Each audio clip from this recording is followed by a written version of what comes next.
Hi guys! So I want to keep it really light today. I want to talk about depression. No, seriously guys, there are so many reasons why someone may feel down, and I want to shed a little light on one pathway in particular because it's a pretty significant pathway. It makes a lot of sense, and it's also a pathway that is really easy to shift and can potentially have a huge impact on your life or the life of someone around you.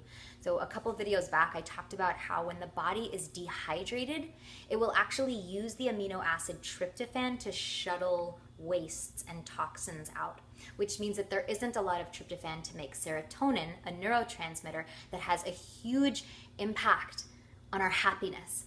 Now there's something else that the body uses tryptophan for if it has to, and that's to make B3 or niacin. So when the body is low in B3, it will actually use tryptophan to make that B3, which means that there isn't a lot of tryptophan left to make serotonin, which has a huge effect on what? Our happiness. Okay, B3, tryptophan, got it. But here's the thing. The body uses B3 on like a constant, continuous basis. So I'm going to try to explain this next part in the most basic terms possible. The body breaks down carbohydrates into single amino acids. It will take that single amino acid and through a whole chain of events creates energy. It's called ATP, but energy, which the body uses for every single function, even when we're sleeping.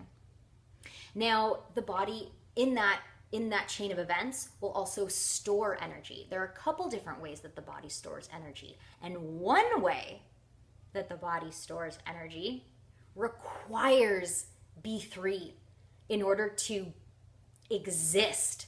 Like it's made up. One of the components is B3. It requires B3 in order to function and exist. So our body is constantly using B3 because we're constantly making energy, storing energy, using energy. So we're using it all the time. Like there isn't a moment, unless you're dead, you're using energy. So we need B3 for this to happen, which means that if you're not getting enough from the diet, let's say, then the body is using tryptophan to make that B3, which means that you're not using that tryptophan to make serotonin, which has a huge impact on your happiness. So here are some ways that you can get B3 in the diet. Avocados are high in B3. Legumes are high in B3, like lentils and chickpeas. Organic chickpeas because they're the most heavily sprayed. Also eggs, leafy greens, dates, prunes, get yourself real regular. Now there are also some things that will deplete B3 in the body, such as alcohol and coffee. Sorry guys. Here's another biggie, antibiotics. Now I don't just mean like, a round of antibiotics that you take for an ear infection. I mean those low-level antibiotics that you're getting every time you have conventional meat. And sure, it's low levels, almost undetectable, but I mean, if you're eating it all the time, well, those low undetectable levels are adding up to be pretty detectable. And antibiotics, along with a whole host of other issues, significantly deplete B3.